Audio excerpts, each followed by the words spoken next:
தோழர் முகபத்ராய் முதல்ல பேசும்பொழுது தொப்பி போட்டு பேசும்பொழுது ஒரு விஷயம் சொன்னார். அவர் சொல்லும் பொழுது சீமானை இடது கரங்களால் டீல் செய்யக்கூடிய 3 பேர் இருக்காங்க அப்படின்னு சொன்னார். அதில் சின்னதாக ஒரு திருத்தம் செய்யணும் தோழர். இடது கரங்களால் அல்ல, இடது கால்களால். கையால் டீல் பண்ணுற அளவுக்கு அவர் ஒன்றும் பெரிய ஆள் கிடையாது. சும்மா கேமரா முன்னாடி பேசும் பொழுது, ப்ரெஸ் மீட்டில் பேசும் பொழுது, வா உண்டிக்கு உண்டி வா இப்படியும் பாரு, தர்க்கம் பண்ண வரியா வரியாம் பாரு, மேடையை போட்டு தர்க்கம் பண்ண வாயா அப்படின்னாக்கா கார் எடுத்துக்கிட்டு வெளியூருக்கு கிளம்பிடுவார். அப்படிதான் நேரத்தையும் தேதியையும் குறித்து வச்சுட்டு பெரியாருக்கு எதிராக இவர் பொய் சொல்லுகிறார், ஆதாரத்தை கொடு அப்படின்னு இங்கே உள்ள பெரியாரிய உணர்வாளர்கள் அனைவரும் கிளம்பி அவங்க வீட்டுக்கு போனோம். தேதியையும் நாளையும் குறித்து வச்சுட்டு தான் போனோம். போன அன்னைக்கு அவர் இல்லை. தர்க்கம் பண்ண வரியா வரம்பான்னு சொன்னோம்னாக்கா ஆளை காணும். இவ்வளவுதான் சீமானுடைய வீரம். கேமரா வச்சு நிற்கிற பத்திரிகையாளர்கள் சில பேர் தான் கேள்வி கேட்பாங்க. அதனால பலரும் கேள்வி கேட்க மாட்டாங்க. ஒருவேளை கேள்வி கேட்டாக்கா அவங்கள அடிக்கிறது, தாக்குறது. இப்போ பாண்டிச்சேரியில் கூட நடந்துச்சு. ஒரு பத்திரிகையாளர் கேள்வி கேட்கும் பொழுது அவரை மூர்க்கத்தனமா தாக்கியிருந்தாங்க. ஒரு மெயின் ஸ்ட்ரீம் மீடியா பத்திரிகையாளர் உடம்புல காயம் வர்ற அளவுக்கு கழுத்தை பிடிச்சி நெரிச்சு அவரை தாக்குனாங்க. இதே சீமான கேள்வி கேட்கும் பொழுது நாம் தமிழர் கட்சியை சார்ந்தவங்க இவங்க தான் சொல்லுவாங்க, இங்க வதந்தியையும் அவதூறுகளையும் தொடர்ந்து திட்டமிட்டு பரப்புகிற சில பேர் இருக்காங்க. உங்களுக்கே தெரியும். போர்டை வச்சுக்கிட்டு ஒரு 2 பேர் எதிர்த்தாப்புல உட்கார வச்சுக்கிட்டு இப்படி பல பேர் இருக்காங்க. அவங்க திட்டமிட்டு பொய்யையும் வதந்தியும் பரப்புகிறார்கள் என்கிறதின் அடிப்படையில், ஆதாரத்தின் அடிப்படையில் காவல்துறை அரசு ஒரு நடவடிக்கை எடுக்குது, கைது பண்ணுதுன்னா அவர்களுடைய பத்திரிகை சுதந்திரம் பறிபோகவில்லையா? அவருடைய கருத்துரிமை பாதிக்கப்படவில்லையா? இதுதான் திராவிட மாடல் ஆட்சியா? இதுதான் நீங்கள் பத்திரிகையாளர்கள் கொடுக்கிற மரியாதையா? யார் இவர்? பத்திரிகையாளர் கொடுக்கிற மரியாதையை பற்றி இவர் பேசுவார். தொடர் கரிகாலன் அவர்கள் பல பிரஸ் மீட்டுக்கு போனாலே பயந்து ஓடிடுறாப்புல. நல்லா தான் தர்க்கம் பண்ண வரியா அறியாம்பாப்புல. இவரை முன்னாடி பார்த்தா மட்டும் லைட்டா பேக் அடிச்சிடறாப்புல. இல்ல வர வேண்டாம், தர்க்கத்துக்கு வர வேண்டாம், விட விட விட விட ஏரியா பக்கமான்னு ஆளு காலியாடுறாப்புல. அதனால எந்த பத்திரிகையாளரையும் எந்த அரசியல்வாதையும் என்னுடைய பிரஸ் மீட்டுக்கு நீ வராதன்னு யாரும் சொல்ல மாட்டாங்க. அது தினமலர் பத்திரிகையாக இருந்தாலுமே சரி, பேசக்கூடியவர்கள் திராவிட சித்தாந்தத்தை தாங்கிய கட்சியில் உள்ள பொறுப்பாளர்களை பேசினாலுமே, தினமலர் வந்தாலுமே சரி, அவங்களுடைய கேள்விக்கு பதில் சொல்லுவாங்க. யாரும் போன்னு சொல்ல மாட்டாங்க. அப்படி இருக்கும் பொழுது கரிகாலன் எதுக்கு ஒரு போன்னு சொல்லணும்? அப்ப கரிகாலன் கேட்கிற கேள்வி அவரை பயமுறுத்துது. எங்களுடைய கேள்வியே உங்களை பயமுறுத்துதுன்னா எதிர்த்தாப்புல நாங்க வந்து என்ன பண்ணுவோம்? நீ ஒட்டுமொத்த கூட்டிட்டு திரட்டினாக்கா என்ன பண்ணுவோம்? நீ சாதிகள் இல்லையடி பாப்பா என்று பாரதியார் பாடிவிட்டார். அதனால அவர் ஒரு சமத்துவ போராளி, ஒரு சமூக நீதி போராளி. அவரை போய் நீங்க இப்படி பேசலாமா ப்ரோ? பாரதியாரை நீங்க இப்படி விமர்சனம் பண்ணலாமா, கிண்டல் கேலி செய்யலாமா, குற்றம் சுமத்தலாமா அவர் மீது? அவர் எவ்வளவு பெரிய ஜாதி ஒழிப்பு போராளி தெரியுமா என்று நம்முடைய தோழர்கள், இடதுசாரி தோழர்கள் நிறைய பேர் இன்னைக்கு 2 நாளா பார்த்துருப்பீங்க சோசியல் மீடியாவில். ஏதோ பேனா வேற சில்பா குமாரி மாதிரி கையில் வச்சுக்கிட்டு, ஏன்னா இப்போ பேனாவுக்கே மரியாதை இல்லாமல் போச்சு. நான் குறிப்பெடுக்கிறதே வச்சிருந்தேங்கிறது வேற விஷயம். ஆனால் பேனா வச்சா யாரும் மதிக்கிறது இல்லை, அப்படி ஆகி போச்சு. அதனால் இப்படியாக பாரதியாரை இப்படி நீங்கள் செய்யலாமா? அப்போ பாரதியாரை முழுமையாக படிக்காமல் அரைகுறையாக, முழு பொய்யை விட அரை பொய் மிகவும் ஆபத்தானது அப்படின்னு தோழர்கள் விமர்சனம் நம்ம மீது வைக்கிறாங்க. அது நியாயமான ஏற்றுக்கக்கூடிய ஒரு விமர்சனம். அதை ஏன் நியாயமாக ஏற்றுக்கிறோம்னாக்கா நம்ம பதில் தர போகிறோம். அதனால ஒரு நட்பு முரணாக அந்த விமர்சனத்தை ஏற்றுக்கிறோம். என் மீது வைக்கக்கூடிய விமர்சனத்தை நான் எப்படி ஏற்றுக்கிறனோ அதே மீது பாரதியார் மீது நாங்கள் வைக்கக்கூடிய விமர்சனத்தை நீங்களும் நியாயமாக ஏற்றுக்கணும். அதை ஏற்றுக்கிட்டு நீங்கள் பதில் கொடுங்க. பாரதியாரை விமர்சிக்கவே கூடாதுன்னு சொல்லாதீங்க. ஏன்னா எந்த ஒரு தலைவருமே விமர்சனத்துக்கு அப்பாற்பட்டவர்கள் அல்ல. அது தந்தை பெரியாராக இருக்கட்டும், அல்லது தலைவர் புரட்சியாளர் அம்பேத்கராக இருக்கட்டும், யாராக இருந்தாலும் தாராளமாக விமர்சனம் பண்ணலாம். யாருக்குமே இங்கே புனித கட்டமைப்பு என்பது கிடையாது. பெரியார் மணியம்மையை திருமணம் பண்ணிக்கிட்டாரு, மணியம்மைக்கு சின்ன வயசு என்று ஒரு குற்றச்சாட்டு, ஒரு விமர்சனம் நடந்துச்சு. அதுக்கான பதில பெரியாரே சொல்லிட்டாப்ல. அது மட்டும் இல்லாமல் பெரியாரிஸ்டுகள் நாமளும் அதுக்கு தொடர்ந்து பதில் சொல்லிட்டு இருக்கோமே தவிர, இப்படியாப்பட்ட ஒரு கேள்வியை கேட்பதனாலேயே அவர்கள் மீது சேற்றை வாரி இறப்பது, நீ இந்த கேள்வியை கேட்கவே கூடாதுன்னு சொல்றது, அப்படி யாரும் சொல்லவே இல்லையே. அது என்னுடைய வாய்ப்பா நான் பயன்படுத்திப்பேன். இந்த தலைமுறைக்கு அந்த கேள்வி எழாமல் இருப்பதற்கு முன்னாடியே நான் பதில சொல்லிடுவேன். ஏன் பெரியார் மணியம்மையை திருமணம் செய்தார் அப்படிங்கிற பதில நம்ம சொல்லிட்டோம்னாக்கா இளைஞர்களுக்கு ஈஸியாக புரிஞ்சிரும்ல. அப்ப இந்த கேள்வி எழுப்புறவங்களுக்கு நம்ம பாராட்ட தெரிவிக்கணும். பெரியார் சொன்னதுதான், ஊர் முழுக்க ஒரு நிகழ்ச்சி நடக்குதுனாக்கா விளம்பரம் நம்ம அதிகமாக பண்ண தேவையில்லை. ஏன்னாக்கா ஊர் முழுக்க பார்ப்பனர் சமூகத்தை சார்ந்தவங்க இந்த மாதிரி இந்த இடத்துல பெரியார் ஈவ ராமசாமி ஒரு கூட்டம் நடத்துறாரு, ஈவ ராமசாமி ஒளிகின்னு நமக்கான நேரத்தையும் இடத்தையும் மாநாட்டையும் அவன் விளம்பரப்படுத்திட்டு போயிடுவான் அப்படின்னு பெரியார் சொல்லுவார். அந்த மாதிரி ஒரு விமர்சனம் வைக்கும் பொழுது அதற்கான பதிலை கொடுத்தா பரவாயில்ல. காலங்காலம் ஏதோ நேற்றுக்கு இன்னைக்கு தான் நான் மதரம மனோஜ் இல்லை கரிகாலம் ஒரு 4-5 பேர் தான் முதல் முறையாக பாரதியாரை விமர்சிக்கிறோம் அப்படிங்கிற மாதிரி பலரும் எழுதிட்டு இருக்காங்க. அப்படின்னா அவங்களுக்கு திராவிட இயக்கத்தினுடைய வரலாறு தெரியல, பெரியாரை பற்றிய வரலாறு தெரியல. இப்ப திராவிட இயக்கத்தை சார்ந்தவங்க தொடர்ந்து பாரதியார் மீது, சுப்பிரமணியன் மீது தொடர்ந்து விமர்சனத்தை வைத்திருக்கிறார்கள் அப்படிங்கிறது அவங்களுக்கு இந்த வரலாறு தெரியல. அப்ப கேட்ட கேள்விகளுக்கு இதுவரைக்கும் பதில் வந்திருக்கா அப்படின்னாக்கா இல்ல. அவங்க சொல்லக்கூடிய விஷயம் என்னன்னாக்கா நிறைய ஜாதி ஒழிப்புக்காக பேசியிருக்காரு, பெண்ணடிமைத்தனத்துக்கு எதிராக பேசியிருக்கிறாரு, ஒரு சமூக நீதி போராளியாக இந்த சமூகத்துல அவருடைய ஒத்துழைப்பு இருக்கு, அவருடைய செயல்பாடுகள் இருக்கு, அவருடைய கவிதைகள் இருக்கு, அவருடைய வசனங்கள் இருக்கு, பேச்சுகள் இருக்கு, எழுத்துக்கள் இருக்கு. அவரை போய் எப்படி நீங்க ஒரு அந்த காலத்தோட நீங்க பொருத்தி பார்க்க வேண்டாமா? இப்படி அவங்க வைக்கிற அவங்க கேட்கிற கேள்வி என்னன்னாக்கா பாரதியாரை அந்த காலகட்டத்துடன் ஒப்பிட்டு பார்க்க வேண்டும் ஒண்ணு. ரெண்டாவது, ஜாதிகள் இல்லையடி பாப்பான்னு சொன்ன ஒருத்தவனை எப்படி நீ பாப்பான்னு சொல்லுவன்னு சீமான் கேட்கிற அதே கேள்வி இவங்களும் நம்ம கிட்ட கேட்கிறாங்க, அதுக்கும் பதில் சொல்லிடுவோம். மூணாவதாக, பாரதியார் பார்ப்பனர் சமூகத்தை சார்ந்தவர் என்பதனாலேயே அவர் மீது குற்றச்சாட்டுகளை இந்த பெரியாரிஸ்டுகள் வாரி இறக்குறாங்க. அது எப்படி ஒரு சாதியை முன்னிறுத்தி இப்படி சமூகத்துக்காக போராடியவர்கள் மீது நீங்க விமர்சனம் வைப்பீங்களா? அவருடைய உழைப்பை நீங்க கொச்சைப்படுத்துவீங்களான்னு கேட்கிறாங்க. இந்த கேள்விக்கு நம்ம முதல்ல பதில் சொல்லிடுவோம். பாரதியார் பார்ப்பனர் என்கிற ஒரே காரணத்திற்காக தான் நம்ம அவர் மீது குற்றச்சாட்டுகளை விமர்சனத்தையும் அள்ளி வீசுறோமா? அப்ப பார்ப்பனர் என்பதனாலேயே அவருடைய செயல்பாடுகள், அவருடைய அவர் சமூகத்துக்காக உழைச்சது அப்படிங்கிறத நம்ம மறைச்சிடுறோமா? அப்படி பார்த்தோம்னாக்கா புரட்சியாளர் அம்பேத்கர் அவர்கள் மனு தர்மத்தை எரிக்கிறார். மனு தர்மத்தை எரிக்கும் போது அவர் மட்டும் எரிக்கல, சகசர புத்தே அப்படிங்கிற அம்பேத்கருடைய நெருங்கிய நண்பர் அவரை கூட்டு கொண்டு போய் அவர் கையால தான் முதல்ல அந்த மனு தர்மத்தை எரிக்க வைக்கிறார். சகசர புத்தை யாருனாக்கா பார்ப்பனர் சமூகத்தை சார்ந்த ஒரு நபர், அம்பேத்கருடைய நண்பரும் கூட. அப்ப தன்னுடைய இறுதி மூச்சு வரை இந்த பார்ப்பனியத்துக்கு எதிராக எழுதி பேசிய புரட்சியாளர் அம்பேத்கர் அவர்கள் சரசர புத்திய ஒரு பார்ப்பனர் அப்படிங்கிறனால ஒதுக்கி வச்சாரா, அல்லது அந்த போராட்டத்திலேருந்து நீங்க வெளியில போங்க, நீங்க ஒரு பார்ப்பனர், நாங்க பார்ப்பனர்களுக்கு எதிரானவங்க அப்படின்னு அம்பேத்கர் எங்கேயாவது சொல்லியிருக்காரா? அப்படி இல்லையே. குத்தூசி குருசாமின்னு திராவிடர் கழகத்துல ஒரு எழுத்தாளர் இருந்தார், உங்க எல்லாரும் தெரியும், அவருடைய எழுத்துக்கள்லாம் நீங்க படிச்சிருப்பீங்க. குத்தூசி குருசாமி ஒரு பார்ப்பனர் சமூகத்தை சார்ந்தவர். பார்ப்பனர் சமூகத்தை சார்ந்தவர் அப்படிங்கிறதுனாலயே இல்லையா, சாரி சின்ன குத்தூசி, மன்னிக்கணும், சின்ன குத்தூசி அவர்கள் பார்ப்பனர் சமூகத்தை சார்ந்தவர். இப்ப பார்ப்பனர் சமூகத்தை சார்ந்தவர் என்பதனாலேயே அவர் என்ன பெரியார் ஒதுக்கி வச்சிட்டாரா, அல்லது உள்ள வரக்கூடாது வெளியில போன்னு சொன்னாரா? பார்ப்பனரையும் நாங்கள் ஏற்றுக்கொள்ள தயாராக இருக்கிறோம். நீங்க என்ன பண்ணணும்னா உங்களுடைய பூநூலை கலட்டி வச்சிருங்க. ஏன்னாக்கா அந்த பூநூல் என்னையை தீண்டாமைக்கு உட்படுத்துது, அதனால அந்த பூநூலை கழட்டி வச்சிருங்க. நான் வேதமா திருக்குறளான்னு கேட்பேன், திருக்குறள்னு சொன்னீங்கன்னாக்கா நான் ஏத்துக்க போறேன். உன்னைய தமிழா சமஸ்கிருதமானு கேட்பேன், தமிழ்னு சொல்லி உன்னை ஏத்துக்க போறேன். இதானப்பா இந்த மன்னனுடைய அரசியல். நீ போட்டிருக்க பூநூலும் நீ ஓதுகிற வேதமும் தான் என்னையை தீண்ட தகாதவன் என்று சொல்லுகிறது. இந்த சமூகத்துல நீ இழிவா வச்சிருக்கு. அது இல்லைன்னு சொல்லிட்டு வந்தீங்கன்னாக்கா ஆட்டோமேட்டிக்கா நான் உன்னை சேர்த்துக்க போறேன், வாப்பா நீ என் ப்ரோ தான், இந்த மண்ணின் மைந்தர் தான், உன்னை சேர்த்துக்கல, எந்த பிரச்சனையும் இல்லைன்னு பெரியார் சொன்னார். அப்ப பாரதியார் பார்ப்பனர் என்கிற ஒரே காரணத்துக்காக விமர்சிக்கிறோம்னாக்கா அப்படி கிடையாது. பெரியாரே விமர்சிச்சுக்காருங்கிறது வேற விஷயம். அவங்க சொல்ற முக்கியமான விஷயம், இந்த சாதிகள் இல்லையடி பாப்பா, குல தாழ்ச்சி உயர்ச்சி சொல்லல் பாவம் என்று பாரதியார் பாடியிருக்கிறார்.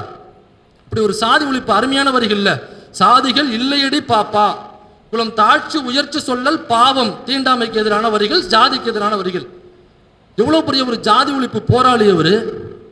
ஜாதி ஒழிப்பு மனநிலை இல்லாத ஒருவரால் இப்படி ஒரு கவிதையை, ஒரு பாட்டை எழுத முடியுமா என்று அவங்க வைக்கிற முதல் ஆதாரம் இதுவா இருக்கு. சரி, இதை முதல்ல இந்த பர்னிச்சரை உடைச்சிருவோம். இது மேட்ரு என்னன்னாக்கா, இது நாம சொல்லல, இத சாதிகள் இல்லையடி பாப்பான்னு பாரதியார் எழுதல. அவர் எழுதினது சாதி பெருமை இல்லையடி பாப்பா என்றுதான் எழுதியிருக்கிறாரே தவிர சாதிகள் இல்லையடி பாப்பான்னு அவர் எழுதல. இது எதை கருப்பு சட்டை போட்டு பெரியாரிய தொண்டனாகிய மைண்டருங்கிற ஒருத்தன் பேசுறான்னு நினைச்சுக்காதீங்க. இதை சொன்னது சாட்சாத் பாரதியாரை ஏற்றுக்கொண்ட நம்ம குருமூர்த்தி தான் சொன்னது. துக்ளக் குருமூர்த்தி அவர்கள் இதை பதிவு செஞ்சிருக்காப்ல. பாரதியார் சாதிகள் இல்லையடி பாப்பான்னு எழுதல, அவர் சாதி பெருமை இல்லையடி பாப்பா என்றுதான் எழுதியிருந்தார். இப்ப 1913 ஞானபானு அப்படிங்கிற ஒரு இதழ் நடத்துறாரு பாரதியார். அந்த ஞானபானுல தான் இந்த கவிதையை பிரசுரிக்கிறார். அதாவது சாதி பெருமை இல்லையடி பாப்பாங்கிற கவிதையை பிரசுரிக்கிறார். அதுக்கப்புறமா 1915 மார்ச் மாசம் இந்த ஞானபானுடைய இதழ்களுடைய தொகுப்பை அன்னைக்கு வெளியிடுறாங்க. 1915 மார்ச் மாசம் வெளியிடுறாங்க. அந்த தொகுப்பை நீங்க வாங்கி பாத்தீங்கன்னாக்கா பக்கம் 287 288 இதை பதிவு பண்ணியிருக்காரு. அதோட 1917 இது எப்ப இந்த சாதி பெருமை இல்லையடி பாப்பா அப்படிங்கிறது எப்ப சாதிகள் இல்லையடி பாப்பான்னு மாறுதுன்னா 1917 நெல்லையப்பர் பதிப்பகத்துல தப்பா பதிப்பிச்சாங்க. 1917 நெல்லையப்பர் பதிப்பகம் அவங்க தான் சாதி பெருமை இல்லையடி பாப்பான்னு பாரதியார் எழுதுனத சாதிகள் இல்லையடி பாப்பா என்று மாற்றி பிரசுரித்து விட்டார்கள். அன்றிலிருந்து அது சாதிகள் இல்லையடி பாப்பான்னு ஆகிப்போச்சு. ஆனால் உண்மையிலேயே பாரதியார் எழுதியது சாதி பெருமை இல்லையடி பாப்பா என்றுதான் எழுதியிருக்கிறார். அப்ப சாதி இருக்குன்னு பாரதியார் சொல்றாரு, சாதி பெருமைதான் வேண்டாம் என்று சொல்லுகிறார். இந்த டைலாக் நீ எங்கேயோ கேட்டது மாதிரி இருக்குமே. கொஞ்சம் பின்னோக்கி பிளாஷ்பேக் அந்த குசுவர்த்தியை கொஞ்சம் மூஞ்சி முன்னாடி சுத்தி பாருங்களேன். சாதி இருக்கலாம், சாதி பெருமை தான் இருக்கக்கூடாது. யார் சொன்னது ஞாபகம் இல்லைங்களா? ஞாபகம். சாலிகிராம்ல மேடை போட்டு சீமான் பேசியது சாதி இருக்கலாம், சாதி பெருமைதான் இருக்கக்கூடாது என்று. இதை அப்ப அன்றைய சீமானாகத்தானே அவர் இருந்திருக்கிறாரு. நான் சொல்றது ஆடிட்டர் குருமூர்த்தி சொல்றது உண்மை என்றால் அப்ப சீமான் பேசின டைலாக் தானே பாரதியார் பேசியிருக்காரு. ஏற்கனவே பாரதியார் அன்றைய காலத்து ஒரு கிஷோர் கேசுவாமின்னு சொன்னதுனால நிறைய பேர் ஹர்ட் ஆயிட்டான்னு கேள்விப்பட்டேன். உண்மையில நான் அதுக்கு உங்களுடைய மனசு புண்பட்டு இருந்தனாக்க உண்மையில நான் வருத்தம் தெரிவிச்சுக்கிறேன். உங்களுடைய மனசு புண்படுத்தணும், இடதுசாரி தோழர்களை கொஞ்சம் ப்ரொவோக் பண்ணி பார்க்கணுங்கிற எண்ணத்தில் நான் அப்படி சொல்லலை. நான் சொன்னது என்னுடைய பாணியில பேசும்போது விழுந்துருச்சு. நான் என்ன பண்றது சொல்லுங்க. அதனால உண்மையிலே உங்களுடைய மனசு புண்பட்டு இருந்ததுனாக்கா என்னுடைய வருத்தத்தை நான் தெரிவிச்சுக்கிறேன். அதனால அது எந்த புத்தகத்தில், அதாவது பாரதியாரை பற்றி ஆய்வு செய்கிற ஆய்வாளர் சீனி விஸ்வநாதன் என்கிறவர் தான் இந்த விஷயத்தை வெளிக்கொண்டு வராரு. கால வரிசையில் பாரதியார் படைப்புகள் அப்படிங்கிற புத்தகத்துல 9வது தொகுதி 148வது பக்கத்துல தான் இந்த சாதி பெருமை டீட்டெயில்லாம் அவர் எழுதியிருக்காரு. இந்த சீனி விஸ்வநாதன் அப்படிங்கிற ஒரு பாரதியாரோட ஒட்டுமொத்த வாழ்க்கையையும் ஆய்வுகள் செஞ்சு முழுக்க அதை படைப்புகளா மாத்திருக்காரு. அந்த படைப்புகள்ல தான் இந்த படைப்பும் இருக்கு. அப்ப சாதிகள் இல்லையடி பாப்பான்னு சொன்னதுதான் அதனால அவர் சாதி ஒழிப்பு போராளினாக்கா அப்படி இல்லைங்கிறத அவங்களே சொல்லியிருக்காங்க. அந்த சீனி விஸ்வநாதன் அவர்களும் அந்த ஆய்வுகள் செஞ்சு அதன் அடிப்படையில் அவரும் பிரசுரிச்சிருக்காரு. ஒருவேளை அவர் சாதி இல்லையடி பாப்பான்னு தான் சொல்லியிருக்காருனாக்கா தயவு செய்து அப்படி சொல்லக்கூடிய தோழர்கள் ஆதாரத்தை வெளியிடுங்க. இந்த புத்தகத்துக்கு எதிர் புத்தகமாக இதற்கு பதில் சொல்லக்கூடிய புத்தகங்களை நீங்க வெளியிடுங்க. அதை படிச்சுட்டு அது உண்மையாக இருக்கும் பட்சத்தில் நாங்க திருத்திக்கு தயாராக தான் இருக்கோம். ஏன்னா நாங்க பிடிச்ச முயலுக்கு 3 காலம் நாங்க சொல்லவே மாட்டோம். எப்பவுமே நாங்க பிடிச்ச முயலுக்கு 4 கால்னாக்கா 4 கால்னு சொல்ல போறோம். இல்ல அது முயலே இல்லைனாக்கா முயலே இல்லைன்னு நம்ம சொல்ல போறோம். பிடிச்சிட்டோம் அப்படிங்கிறதுக்காக இல்ல அது முயல் தான், அது 3 கால் தான் நம்ம சொல்ல போறது இல்லை. சரின்னு பட்டதை பேசுறோம், தவறுன்னு பட்டதை திருத்திக்கிறோம். ஒருவேளை அது தவறாக இருக்கும் பட்சத்தில் தாராளமா சொல்லுங்க, நாங்க திருத்திக்கிறோம். சரி, சாதிகள் இல்லையடி பாப்பான்னு தான் பாரதியார் பாடினார்னே வச்சு இப்போ 2வது வாதத்துக்கு வந்துருவோம். இப்போ அதனால அவர் ஒரு சாதி ஒழிப்பு போராளி, பெண் விடுதலைக்காக அவ்வளவு பாடல்கள் எழுதியிருக்கிறார், சமூகத்துக்காக அவ்வளவு பாடல்கள் எழுதியிருக்கிறார். அதனால பாரதியார் ஒரு சமூக போராளி, ஒரு சாதி ஒழிப்பு போராளி. அப்படியா? இப்ப இந்த 2 வரி 3 வரைக்கும் அவர் ஒரு சமூக நீதி போராளி அளவுக்கு நீங்க கொண்டு போய் பாரத ரத்னாலாம் வாங்கி கொடுக்கணும், பல விருதுகளை வாங்கி அள்ளணும் அப்படின்னாக்கா, இப்ப இதை விட அதிகமாக சமூக நீதி கருத்துக்களை, சமூக அரசியலை பேசிய அந்த காலகட்டத்தில் வாழ்ந்த இன்னொரு தலைவர் இதை விட கொடூரமா பல அரசியலை பேசியிருக்காரு. இப்ப இதுவே உங்களுக்கு ஹைலைட்னாக்கா, இப்ப நான் சொல்றேன் பாருங்க, அது இதை விட எவ்வளவு ஹைலைட்னு நீங்க பாருங்க. அது அவர் கேட்கிறாரு, அந்த சமூக சீர்திருத்தவாதி பாரதியார் வாழ்ந்த பழைய காலகட்டத்தில் வந்து இன்னொரு சமூக சீர்திருத்தவாதி அவர் கேட்கிறாப்புல, ஏன்னா அந்த மாட்டு அரசியலை பத்தி நம்ம கேள்விப்பட்டிருப்போம். அது ஏதோ இன்னைக்கு நேற்று தான் அந்த மாட்டுக்கறிக்கு எதிரான அரசியல் அப்படிங்கிறது இல்லை. அந்த காலத்திலிருந்து இன்றைய வரைக்குமே அந்த மாட்டு அரசியல் என்பது உண்டு. மாட்டுக்கறிக்கு எதிரான பரப்புரை, மாட்டுக்கறிக்கு எதிரான வன்முறை என்பது அந்த காலத்திலிருந்தே உண்டு. அதனால அப்ப கேட்கிறாரு, அந்த பாரதியார் காலத்துல வாழ்ந்த இன்னொரு சமூக ஒரு ரிஃபார்மர் கேட்கிறாரு, ஏண்டா நீங்கள்லாம் இந்த பசுவை வந்து கோமாதா எங்களுடைய அம்மா எங்களுடைய தாயின்னு சொல்றீங்களே, சரி பசு உங்க தாயினாக்கா காலமாடுங்கலாம் கொப்பனா அப்படின்னு நாம கேட்கல. அந்த சமூக சீர்திருத்தவாதி, அதாவது பாரதியார் காலத்துல வாழ்ந்த இன்னொரு சமூக சீர்திருத்தவாதி, அது மட்டும் அதோட நிறுத்தல, ஒருவேளை பசு யாருக்காவது தாயாக இருக்க வேண்டும் என்றால், இருக்க முடியும் என்றால் அது அந்த பசு என்ற கன்றுக்குட்டிக்கு மட்டுமே அம்மாவாக இருக்க முடியுமே தவிர ஒரு மனிதனுக்கு ஒரு பசு அம்மாவாக இருக்க வாய்ப்பே இல்லை, அப்படி இருக்க முடியாது என்று சொல்கிறார். அது மட்டும் சொல்லல, இந்த பசுவினுடைய காலில் தான் இந்த சமூகத்தினுடைய சித்தாந்தம் தாங்கி இருக்கிறது என்றால் அந்த சித்தாந்தம் விரைவில் சுக்குநூறாக உடையும் என்று சொல்லுகிறார். ஏண்டா அது ஒரு அனிமல், மாடுங்கிறது அனிமல். அதை போய் கடவுளுங்கிற, அந்த கறியை திங்கக்கூடாதுங்கிற, அதை யாராவது வெட்டி தன்னுடைய உணவுக்காக சாப்பிட்டாக்க அவனை அடிக்கிற, துன்புறுத்துற, கொலை பண்ற, அது ஒரு அனிமல். அதனால அந்த மாட்டை வைத்து பூஜை செய்வது என்பது இருக்குல்ல, அது ஒரு அறிவு கொலைன்னு சொல்றாரு. அது ஒரு அறிவு கொலை. இப்ப பசுமாட்டு அரசியல எவ்வளவு ஆழமா தீர்க்கமா பாரதியார் வாழ்ந்த அதே காலகட்டங்களில் பேசியிருக்காரு பாருங்க. இது ஏன் சொல்றேன்னா அதுக்காக சொல்றேன். அதாவது மனிதத்தன்மையை விட அதிகமான சக்தி, மனிதன் இருக்கிற சக்தியை விட அதிகமான சக்தி ஒரு சிலையிடம் இருக்கிறது என்று அந்த மனிதன் நம்பினானால் அந்த சிலையை வழிபடுகிறான். அதுல ஒரு அர்த்தம் இருக்கு. ஏன்னா தான் சக்தியை விட அந்த சிலைக்கு அதிகமான சக்தி இருக்கு நம்ம நம்புறான். அந்த நம்பிக்கையின் அடிப்படையில் அதை வழிபடுறான். அதுல ஒரு லாஜிக் இருக்கு. ஆனா உன்னை விட சக்தி குறைவாக உள்ள ஒரு பசுவை எப்படா கடவுள்னு கும்பிடுற? இது கேவலம் இல்லையான்னு காரி முகரையில துப்புறாரு. அந்த மாட்டை நீ தான் குளிப்பாட்டுற, நீ தான் புல்லறுத்து போடுற, நீ தான் மெயின்டைன் பண்ற, அப்ப நீ தானடா அதுக்கு கடவுளா இருக்க முடியும், அதுக்கு அது எப்படி உனக்கு கடவுளா இருக்க முடியும்னு சொல்லி காரி முகரையில துப்புறாரு. இப்படியாக இந்த பசுவினுடைய அரசியல் மட்டும் இல்ல, தலைவன் என்ன பண்றாப்புல ஒரு படி மேல போய் பெண்களுடைய விடுதலையில என்ன பேசிருக்காரு பாருங்க. பெண்கள் இயற்கையிலேயே ஆண்களுக்கு அடிபணிந்தவர்கள், ஆண்களை விட பெண்கள் தாழ்ந்தவர்கள் என்பது மூடத்தனமானது. இது இங்குள்ள சடங்கு முறைகளால் உருவாக்கப்பட்டு திணிக்கப்பட்ட ஒரு ஒடுக்குமுறை என்று பெண்களுடைய விடுதலைக்காக பாரதியார் வாழ்ந்த அதே காலகட்டங்களில் வாழ்ந்த இன்னொரு சமூகவாதி இப்படி பெண் விடுதலை பற்றி பேச. அது மட்டும் இல்ல, அதாவது குழந்தை திருமணம் தவறு அப்படின்னு பேசுறாரு. பெண்ணை சிறு வயதிலேயே திருமணம் பண்ணி கொடுத்து அவங்க விதவை ஆயிட்டாங்க அப்படின்னாக்கா அவங்கள கடைசி வரைக்கும் வேற கல்யாணம் பண்ணி கொடுக்காம வீட்டிலேயே வச்சு துன்புறுத்துவது என்பது மடமைத்தனம் இல்லையா? இது இந்த மதம் செய்கிற பெண்கள் மீதான ஒடுக்குமுறை என்று சொல்லுகிறார். அது மட்டும் இல்ல, புரட்சியாளர் அண்ணல் அம்பேத்கர் அவர்கள் சௌதார் குளம் போராட்டத்தை அறிவிக்கிறார். அப்ப அறிவிக்கும் பொழுது இந்த ரிஃபார்மர் இருக்கார் இல்லைங்களா, இவரு அண்ணல் அம்பேத்கருக்கு ஒரு கடிதம் எழுதுறாரு. அந்த கடிதத்துல அண்ணல்ட்ட என்ன சொல்றாருன்னா, ஒரு மனிதன் குளத்துல இறங்கி ஒரு தண்ணியை தொட்டுட்டான் அப்படிங்கிறதுக்காக அந்த தண்ணி தீட்டாயிட்டு என்று சொல்லி மாட்டு மூத்திரத்தை கொண்டு போய் அந்த தீட்டை கழிப்பதற்காக அந்த தண்ணியில் ஊத்தினானாக்கா அவனுக்கு என்ன அறிவு இருக்கு? இது மடத்தனம் இல்லையா? இது முட்டாள்தனம் இல்லையா என்று அந்த கடிதத்தில் பதிவு பண்றாரு.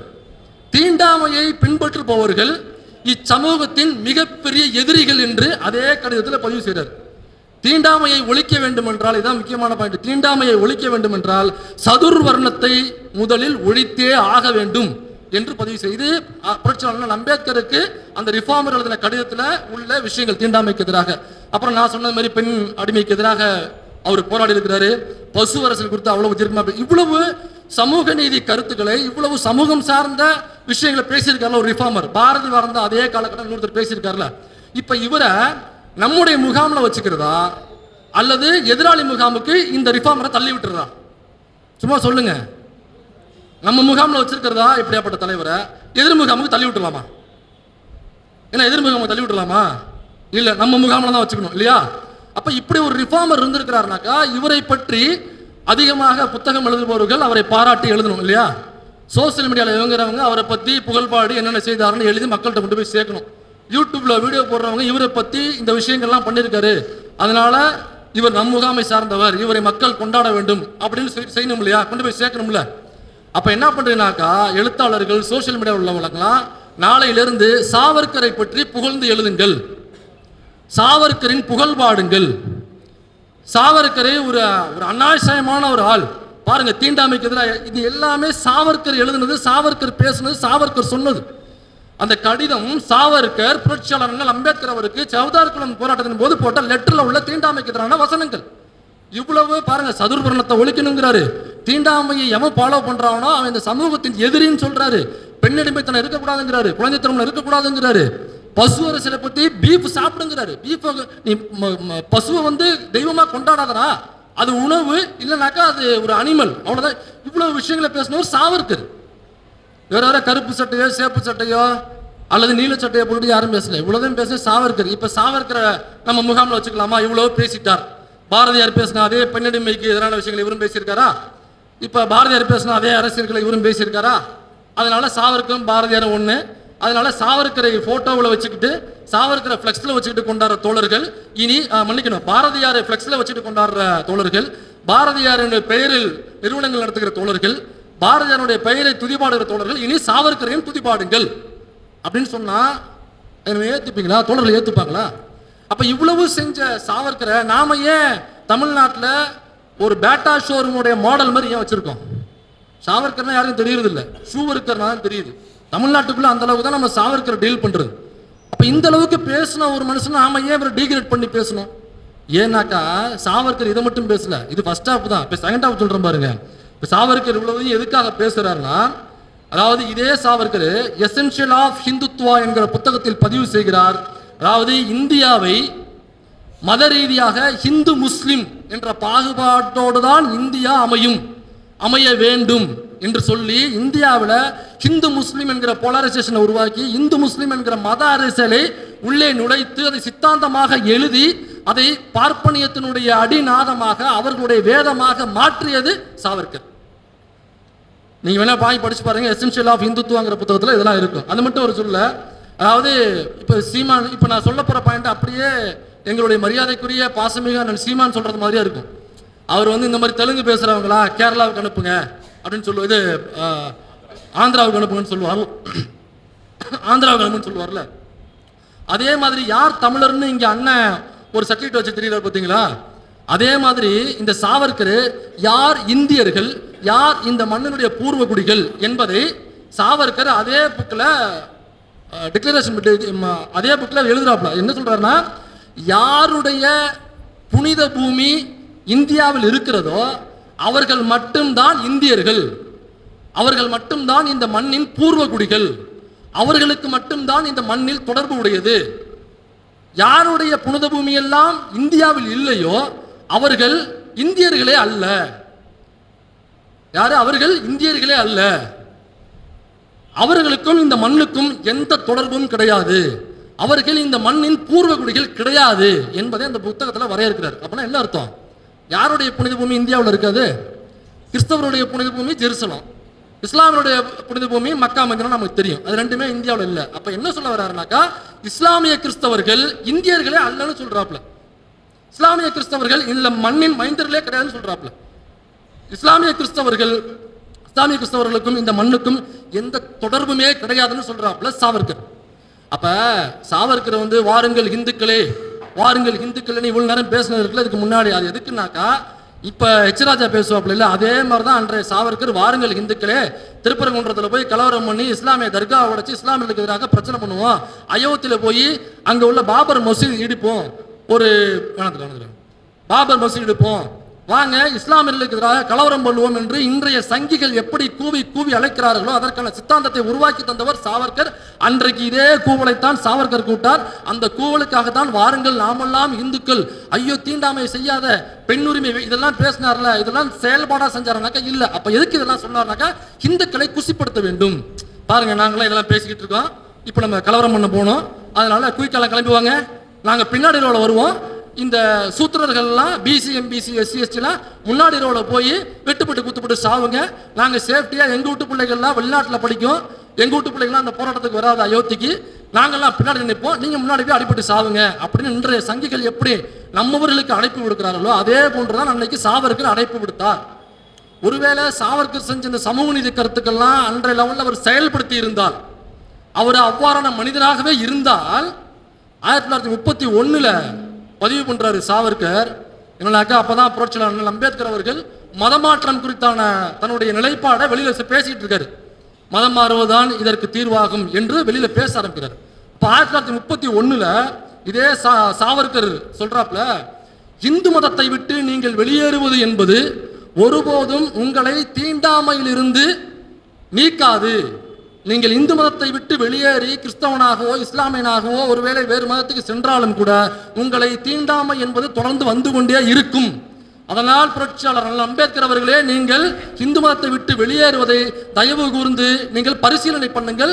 நீங்கள் இந்து மதத்தை விட்டு வெளியேறாதீர்கள், கடைசி வரை நீங்கள் இந்து மதத்தில் தான் இருக்க வேண்டும் என்று சொல்கிறார். கடைசி வரைக்கும் இந்த மதத்தில் தான் இருக்கணும், வேற மதத்துக்கு போகாதான். அதோட நிறுத்தல, கடைசி அவர் ஒரு ஹைலைட். அம்பேத்கர் நம்முடைய எதிரிகளுக்கு சாதகமான விஷயத்தை எடுத்து சொல்றாரு. அம்பேத்கர் எதிரிகளுக்கு சாதகமான விஷயங்களை செய்து கொண்டிருக்கிறார் டிக்ளேர் பண்றாரு. எதிரிகள்லாம் யாரை சொல்ல வர்றாரு? இந்த நாட்டிற்கு எதிரானவங்களா, பயங்கரவாத செயல்கள் செய்யக்கூடியவங்களா?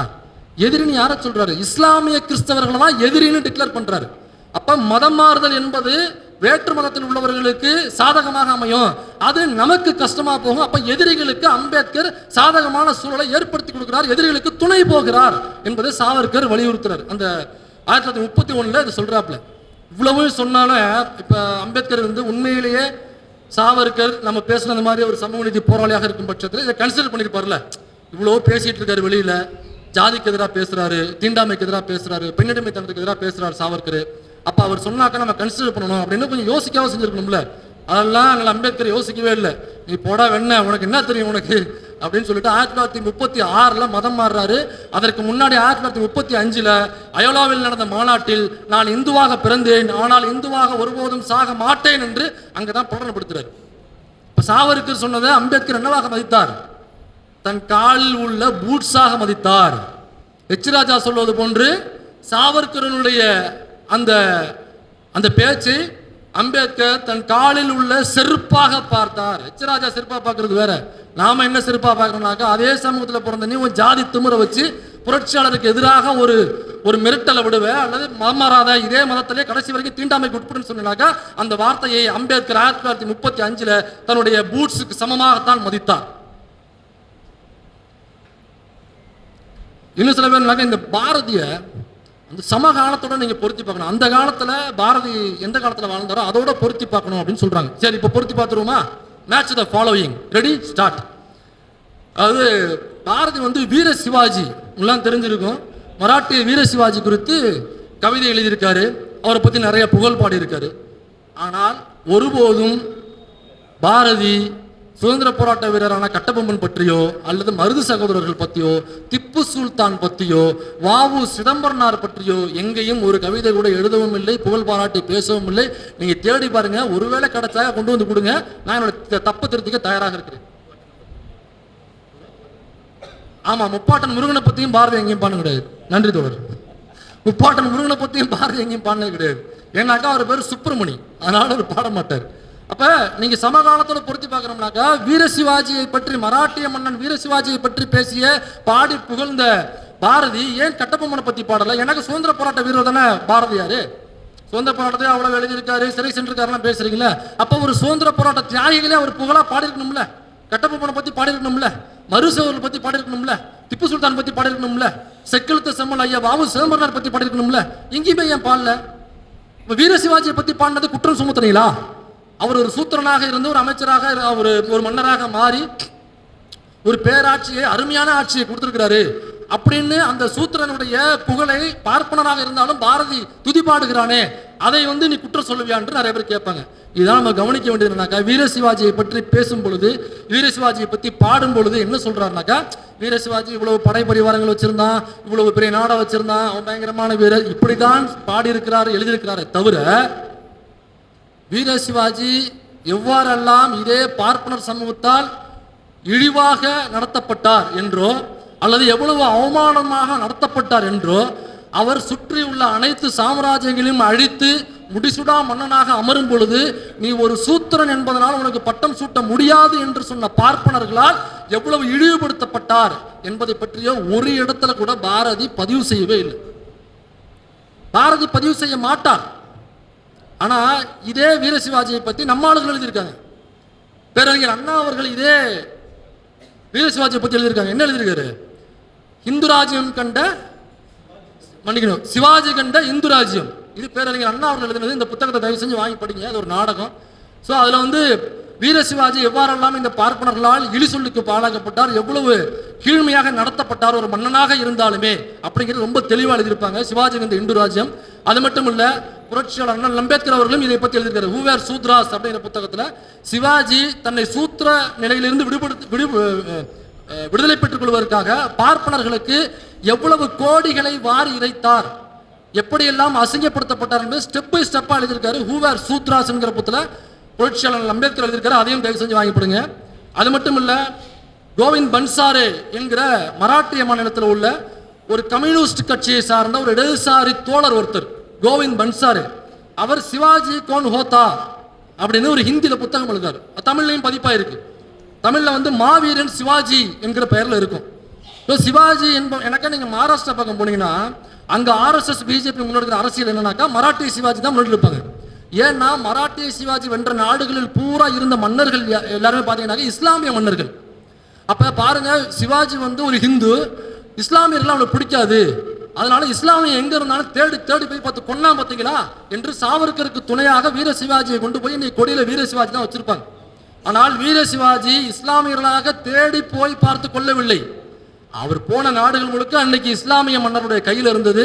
அது ஒரு போர் முறை. போர் முறையாக போகும்பொழுது பக்கத்து நாட்டை வெல்லணும் அப்படின்னு போகும்பொழுது அங்க ஒரு இஸ்லாமிய மன்னர் இருக்க அவரோட சண்டை போறாரு. ஏன்னா சுத்திலும் நிறைய நாடுகள் அவர்களிடம் இருந்தது, அதை வென்றெடுத்தார். அப்படி பார்க்க போனோம்னாக்கா இங்க பாண்டியர்களுக்கும் சோழர்களுக்குமே சண்டை வந்திருக்கு. அப்ப அதை நீ எப்படி மதுரைக்காரன் தஞ்சாவூர்காரன் அடிப்பியான்னு சொல்லிட்டு நீங்க போய் சண்டை போட்டுருக்க முடியுமா? இதே தஞ்சாவூர்ல உள்ளவங்க பாண்டியர்ல வென்றிருக்காங்க, தலையில கல்லெல்லாம் வச்சு சுமக்க விட்டுருக்காங்க. அதை நம்ம இன்னைக்கு தஞ்சாவூர்காரனும் மதுரைக்காரன் சண்டை போட முடியுமா? அது ஒரு போர் முறை. அப்ப என்னவாக கொண்டு போய் கட்டமைக்கிறானாக்கா வீர சிவாஜி இஸ்லாமியர்களுக்கு எதிரானவர் என்று கட்டமைக்கிறார். இந்த பாடல்லையும் பாரதி அதையே தான் கட்டமைக்கிறார். வீர சிவாஜி எவ்வாறெல்லாம் துன்புறுத்தப்பட்டார், இழிவுபடுத்தப்பட்டார் என்று சொல்லவே இல்லை. அவன் ஒரு பராக்கிரமசாலி, அவன் ஒரு அவனாக்கா அவனுடைய போர் முறைகளை மட்டுமே தான் பாராட்டிக் கொண்டிருக்கிறார். அப்ப என்ன அர்த்தம்னாக்க இஸ்லாமியர்களுக்கு எதிராக வீர சிவாஜி இருந்தார் என்கிற லைன்ல தான் பாரதி எழுதியிருக்கிறாரே தவிர மற்றபடி ஒரு சூத்திரனான வீர சிவாஜியை புகழ்ந்து பாட வேண்டும் என்று அவர் எழுதவில்லை. இது ஏன் சொல்றேன்னாக்கா, இந்த சிவாஜி கோன் ஹோத்தா சொன்ன பாத்தீங்களா, அந்த புத்தகம் மாவீரன் சிவாஜி என்கிற பேர்ல பாரதி புத்தகாலத்துல இருக்கு. தயவு செஞ்சு போய் வாங்கி படிச்சிருங்க. இது ஏன் இந்த பாரதி சிவாஜியை பத்தி பேசும் பொழுது ஏன் அவர் ஒரு சூத்திரர், ஒரு இந்து அப்படின்ற அடிப்படையில் அவர் எழுதல? ஏன் சொல்றேன்னாக்கா, அதே வீர சிவாஜியை பத்தி எழுதுற அதே கவிதை தொகுப்புல அடுத்த வரியை பார்த்தோம்னா, வேத நூல் பழிக்கும் வெளித்திசை மிலேச்சர் பாதமும் பொறுப்பாளோ பாரத தேவி அப்படின்னு ரொம்ப எழுச்சிமிகு பாடல்கள்லாம் பாடுறாப்புல. அவருடைய பாடல்கள் படிக்கும் பொழுது கேட்கும் பொழுதுமே நமக்கு நரம்பு முறுக்கேறும். இந்த ரட்சகன்ல வர்றது மாதிரி முறுக்கேறுன்னு வச்சுங்களேன். அப்படியாப்பட்ட அவர் எழுத்தாளர், அதில் மாற்றுறது கிடையாது. ஆனா யாருக்கு பயன்பட்டது என்கிறதுனால நம்ம விமர்சனப்படுறோம். அப்ப வேத நூல் பழிக்கும் வெளித்திசை மிலேச்சர் பாதமும் பொறுப்பாளோ பாரத தேவினா என்ன அர்த்தம்? அதாவது வேத நூல் பழிக்கும்னாக்கா, வேதம்னாக்கா உங்களுக்கு தெரிஞ்சிருக்கும். இந்த 4 வேதம் ரிக் யஜுர் சாம அதர்வன 4 வேதம். இந்த 4 வேதங்கள் இதிகாச புராணங்கள் என்கிற இந்த குப்பைகள் தான் ஒட்டுமொத்த இந்தியர்களை கட்டிப்போடும் ஒரு சாபம் என்று அண்ணல் அம்பேத்கர் சொல்கிறார். தந்தை பெரியாரும் அதைத்தான் சொல்றாரு.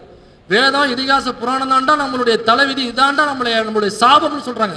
அந்த வேதத்தை பழிக்கும் வெளித்திசை மிலேச்சர்ங்கிறார். மிலேச்சர்னா வேற ஒண்ணும் இல்லை. மிலேச்சர்னா வெளிநாட்டுக்காரன். அதுக்கு வேற சில பொருட்கள் இருக்கு, காட்டு மிராண்டி, நாகரிகம் இல்லாதவன் அப்படின்னு வேற சில பொருட்கள் இருக்கு. ஆனா வெளிநாட்டவர்கள் என்கிற பொருளும் அதற்கு உண்டு.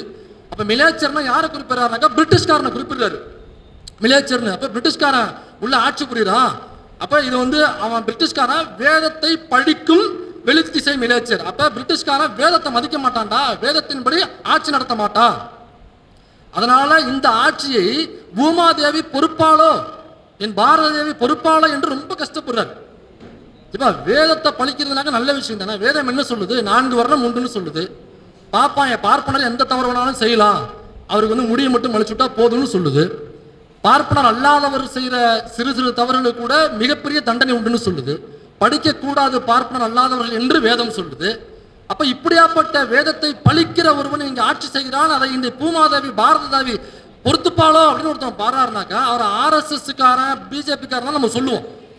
அல்லது பார்ப்பனிய மனநிலை, பார்ப்பனிய சிந்தனை கொண்டவர் அப்படின்னு நம்ம சொல்லுவோம். அதை தானப்ப நம்ம குற்றச்சாட்டை வைக்கிறோம், அதுதானே விமர்சனமா வைக்கிறோம். இதுல வேற வரிகள் என்ன இருக்கு? வேத எனக்கா அப்ப வேத நூல் பழிக்கும் மிலேச்சர்னு சொல்றாருனாக்கா, இவர் வேதத்தை மதிக்கிறாரு. இப்ப பிரிட்டிஷ்காரன் வரும்பொழுது அவனுடைய சட்டம் என்னவோ அதன்படி ஆட்சி நடத்துவானே தவிர இங்க உள்ள வேதத்தின்படியோ மனு தர்மத்தின்படியோ அவன் ஆட்சி நடத்த மாட்டான். அப்ப என்னவாகும்னாக்கா, பார்ப்பனர் அல்லாத பிசி எம்பிசி எஸ்சி எஸ்டி நாமெல்லாம் படிக்கலாம், நமக்கான ஈக்குவல் ரைட்ஸ் உண்டு, பெண்கள் படிக்கலாம், சமமான மரியாதை கிடைக்கும், சுயமரியாதை கிடைக்கும். நீங்க வேதத்தை மதிக்கலனாக்கா, வேதத்தை பழிச்சிங்கனாக்கா, இப்ப பிரிட்டிஷ்காரன் பழிக்கிறானாக்கா, அந்த பழிச்ச வேதத்தை பழித்த பிரிட்டிஷ்காரன் தான் நமக்கான நிறைய அங்கீகாரங்களையும், நமக்கான ஒரு சிறு அதிகாரத்தையும், நமக்கான சுயமரியாதை உள்ள மனிதனாக நிறைய உரிமைகளை மீட்டு கொடுத்தது இந்த வேதத்தை படித்த வெளித்திசை மிலேச்சர்கள் தான். என்னென்ன நமக்கான உரிமைகளை மீட்டு கொடுத்தாங்கனாக்கா, மனோஜ் மிட்டா என்கிற ஒரு எழுத்தாளர் எழுதியிருக்காரு. அதை ஃப்ரண்ட் லைன் மூத்த பத்திரிகையாளர் விஜய் சங்கர் அவர்கள் மொழிபெயர்த்த சாதி பெருமை என்கிற புத்தகம் இருக்கு. அதை படிச்சுங்கனாக்கா நம்முடைய உரிமைகள், என்னென்ன உரிமைகளை பிரிட்டிஷ்காரன் நமக்கு மீட்டு கொடுத்துருக்காங்கிறது அதுல இருக்கு. இந்த சதி எனும் உடன்கட்டை ஏறுதல், அதை பிரிட்டிஷ்காரன் காலத்துல தான் அவன் தான் நீக்கிறான். இது என்னடா முட்டாள்தனமா இருக்குன்னு சொல்லிட்டு அவன் தான் நீக்கிறான். சிறு வயதிலேயே கல்யாணம் பண்றது பெண்களுக்கு 8 வயசுல, என்னடா 8 வயசுலயா, இதை முதல்ல தடை பண்ணு, இப்படி பண்ணாக்கா குற்றம். அவன் தான் அந்த சட்டத்தை கொண்டு வரான். பெண்களுக்கு படிப்பு, பெண்களுக்காகவே சிறப்பாக வெஸ்ட் பெங்கால்ல ஒரு காலேஜ் தொடங்குறான். பிரிட்டிஷ்காரன் தான் கை காசை போட்டு இங்க உள்ள பெண்கள் படிப்பதற்காக முதல் பெண்கள் கல்லூரியை, ஸ்கூலை தொடங்கினது ஒரு பிரிட்டிஷ்காரன். அப்ப இந்த வெளித்திசை மிலேச்சர் வேதத்தை பழித்ததுனாலதான் நமக்கு இவ்வளவு உரிமைகள் கிடைச்சிச்சு.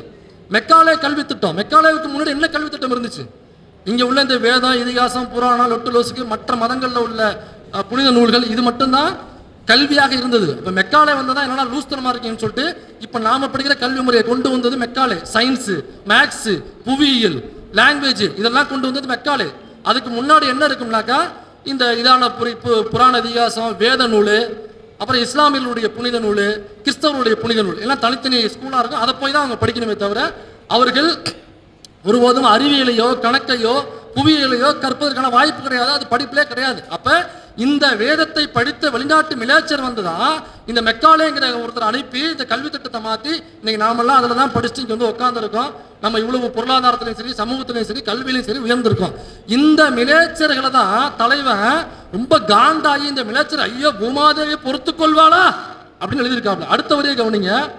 ஆலயம் அழித்தலும், அருமறை படித்தலும், பாலரை விருந்தரை பசுக்களை ஒழித்தலும். இப்ப பிரிட்டிஷ்காரன் என்ன பண்ணுவானாக்கா, உன்னுடைய கோயிலை பூரா இடிச்சிருவான், மாட்டை பூரா, பசுவை பூரா வெட்டி சாப்பிடுவான்.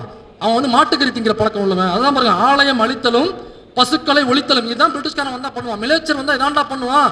அதனால நமக்கு விடுதலை வேணும், இந்த மண்ணிலிருந்து பிரிட்டிஷ்காரன் விரட்டணும்னு சொல்றாப்ல. ஆலயத்தை அழிக்கணும்னா பிரிட்டிஷ்காரன் ஆட்சி செய்யும் பொழுது அவன் நினைச்சானாக்கா 1 மாசத்துல இந்தியாவில் உள்ள மொத்த ஹிந்து கோயிலையும் அவன் ஒழிச்சிருப்பான்ல.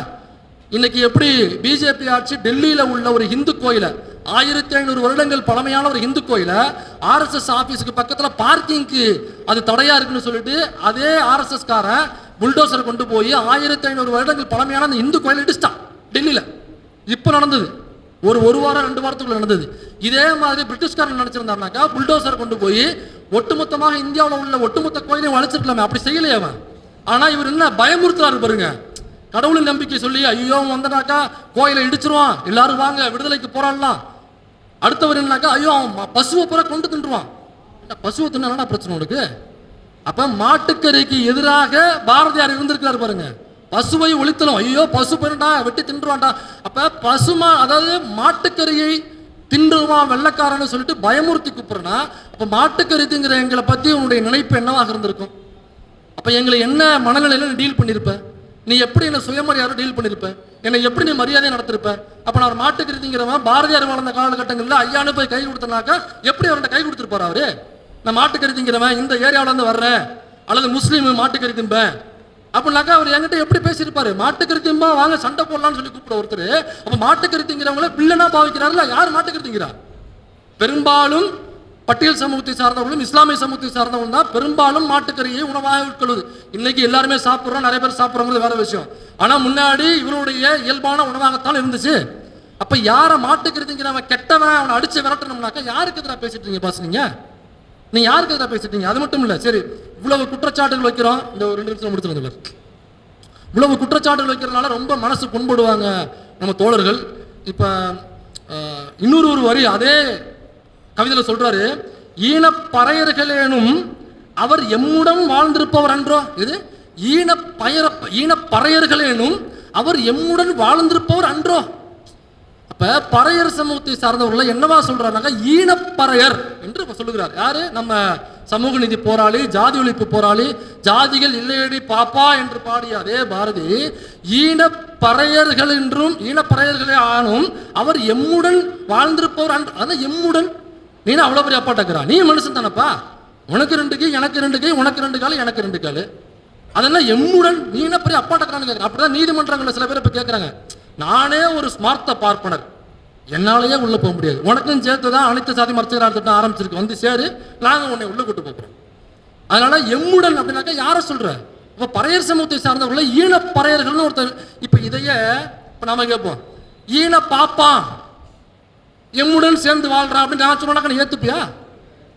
இதை நான் கேட்கல, பண்டிதர் கேட்கிறாரு, அயோத்தாச பண்டிதர் கேட்கிறாரு. பாரதியார் எழுதும் பொழுது அயோத்தாச பண்டிதர் நேரடியாக இதை குறிப்பிட்டு கேட்கிறார், எழுதியும் இருக்கிறார், பதிவுகள்லாம் இருக்கு. ஈனப்பறையர்னு எழுதுறியா, எல்லாரும் வா ஒண்ணு கூடலான்னு சொல்ற, ஈனப்பறையர்னு சொல்றிய, பதிலுக்கு ஈன பார்ப்பனரே வா எம்முடன் தானே வாழ்கிறான்னு சொன்னாக்கா நீ வருவியா? இல்ல இப்படி கூப்பிட்டாக்கா பறையர் சமூகத்தை சார்ந்தவர்கள் எப்படி அவங்க கூட கைகோத்து நிப்பா, எப்படி வருவான்? இதுதான் நீ பேசுகிற ஒற்றுமையா பாரதி என்று கேட்கிறார் அயோத்தாச பண்டிதர் அவர்கள். அயோத்தாச பண்டிதரை விட, அதாவது பறையர்களை வந்து ஏன்டா இப்படி இழிவா பேசுறேன்னு கேட்ட அயோத்தாச பண்டிதரை விட பறையர்களை ஈனப்பறையர்கள் என்று எழுதிய பாரதி உங்களுக்கு பெரிய தலைவனாக்க வச்சுட்டு போங்க, எங்களுக்கு கிடையாது. நீங்க வேணா வச்சுக்கங்க, பாரதி கொண்டாடுங்க. ஏன்னாக்கா அந்த இடத்துல கோபம் வரணும். என்னடா நீ பறையர் சமூகத்தை அப்படி பேசுறேன், நான் ஒரு பறையரா ஃபீல் பண்ணா எனக்கு கோபம் வரும். அப்போ உங்களுக்கு கோபம் வரலனாக்கா நீங்க பறையரா ஃபீல் பண்ணணும்னு அர்த்தம். அப்ப எம்முடன் சொல்றாருல, அது யாரை சொல்றாரு? பார்ட்னர்ல சொல்றாரா அல்லது மற்ற, அதாவது தீண்டத்தகாத சமூகம் என்று அன்றைக்கு இருந்த அந்த லிஸ்ட்ல இருந்து தீண்ட தகுந்தவர்னு இருக்கு பார்த்தீங்களா, பிசி எம்பிசி இல்ல உள்ள மற்ற சமூகங்கள், அவங்களெல்லாம் நீ எம்முடன் சொல்றியா? அப்ப பறையர்களுக்கு கோபம் வந்து அதுல இருந்து ஒரு தலைவர் வந்து கேட்கிறாரு அந்த சமூகத்துல இருந்து அப்படின்னாக்கா, இன்னைக்கு தூக்கி கொண்டாடுறவங்களுக்கு ஏன் கோபம் வரல? ஒருவேளை பிறப்பின் அடிப்படையில் கம்யூனிட்டி சர்டிபிகேட்ல உங்களுடைய ஜாதி இருக்கும்ல, அந்த ஜாதிக்கு முன்னாடி ஈனன்னு போட்டு பாரதியில் இருந்தா ஒருவேளை உங்களுக்கு கோபம் வந்திருக்குமா நமக்கு தெரியல.